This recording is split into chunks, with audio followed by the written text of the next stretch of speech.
Hey, Brian, come in. So, what's in your mind, Boobala? Didn't you get my message? So I'm here now. I can't take you up on your offer for lunch. I've got a 12:30 appointment with Mrs. Cartwright. You know, the Cartwright Pavilion downtown. Oh, that Cartwright. Well, I wouldn't break an appointment with her for an old school chum either. Yeah. What's up, Doc? Nothing. I just wanted to have lunch. That's all? I should know that when one doctor calls another doctor and leaves a message in his answering service, it can't be important. Well, it's not important, but it is interesting. Oh. It'll only take a minute. Sit down. Okay. I received an offer from Southern Chemical in Dallas to head their research department. You what?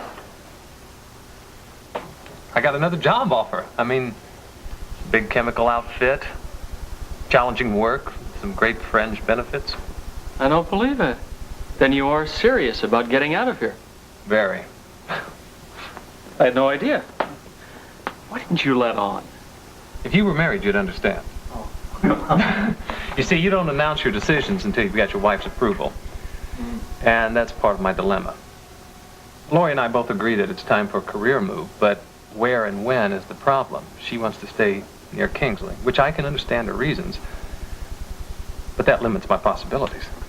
The horns of a dilemma. You were in Smithson's logic class, weren't you? Yes, I was. You remember how he taught us to deal with this kind of a predicament?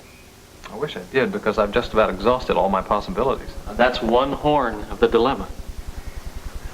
And the other horn of the dilemma is that Lori doesn't want to move away from Kingsley, right? See, it's all coming back to you. No, you're going to have a solution worked out for this in no time.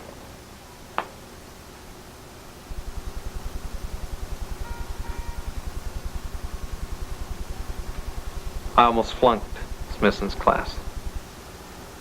You got any ideas?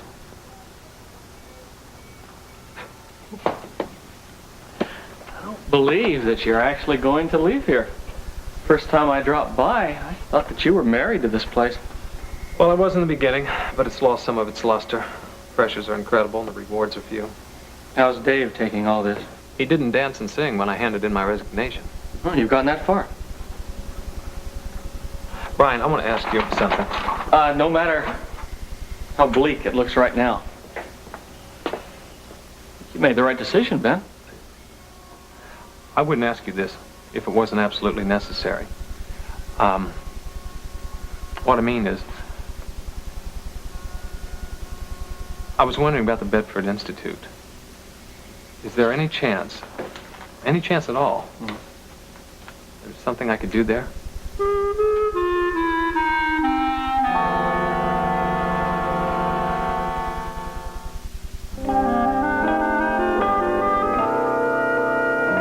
Get it. I shouldn't have said anything. I put you on the spot.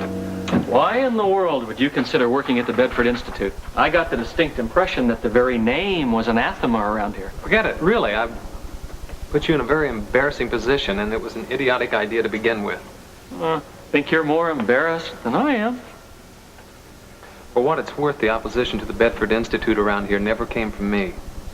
In fact, when I saw your name in the medical directory, I was very glad. I was glad to discover you were here in town. It wasn't until I mentioned the Institute to Dave and Alex Greeley that I began to hear rumors about the place. Brian, you being there settles any and all questions of integrity as far as I'm concerned. I don't have any problems with that. I'm always telling Henderson that I should be in public relations. Who's Henderson? He's the director of our PR department. Well, surprise, surprise. I mean, now that I think about it, I'm really glad that you asked. I think the Bedford Institute might be the very thing to solve your dilemma. Well, that's exactly what I was thinking. But I really don't want to jeopardize this friendship. Now, there's no way that that's going to happen. The more I think about it, the more I really like the idea. I mean, I would love to have you on staff. I tell you what. Look, I'll look into it and I'll get back to you. Sure? Yeah, absolutely. All right. All right. Oops, excuse me. No, it's my fault. I wasn't sure if your nurse said to wait outside or inside your door. Monica Evans, Upbeat Magazine. Dr. Martin. Close, but no cigar. That's him. Oh. Upbeat Magazine, huh? Why, old Henderson would love to have somebody on staff that gets national attention.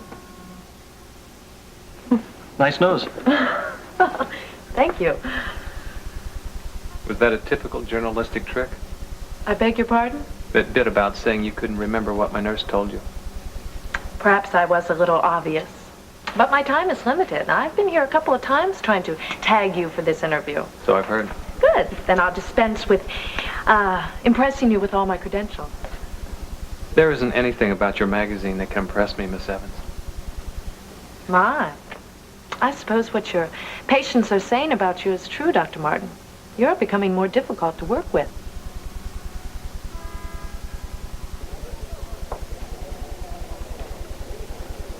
Did you guys set this up or what? No. Dad, what are you doing here? I'm talking to Peter. What are you doing here? Okay, now that we're all equally suspicious, what's going on? No, why don't I take you both out for a cup of coffee? I mean, we've confused things enough around here, huh? I can't. Besides, I would like to talk to him alone. You don't mind, do you? No, certainly. Peter, thank you for your time. You, will call me, huh? Yeah.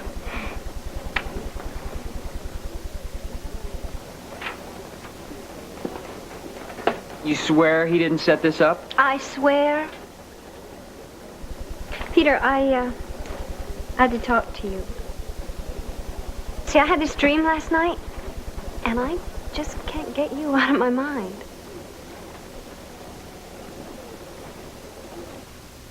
I suppose you are right, Russ. What harm can there be in me telling you about the Bible now? Please, sit down. Until recently, only 2 people knew of its value. I myself did not find out until I was forced to call my father and explain the fatal outcome to him. Who were the 2 people? Max von Schallert, a financier, and my father. Now, unfortunately, my father did not find out about its value until he had given it away to Kate Phillips several years ago. Kate Phillips. That's where it all started, wasn't it? With Kate's death. Did she know about the Bible? No. When Max von Schallert found out that the Bible had resurfaced, he called my father and offered him millions for it. Millions? Yes. Enough to equip an army of mercenaries to restore my father to his rightful place on his throne. Why? What made that Bible worth so much? Hidden in the cover of that Bible was a document that would revolutionize the entire Western world.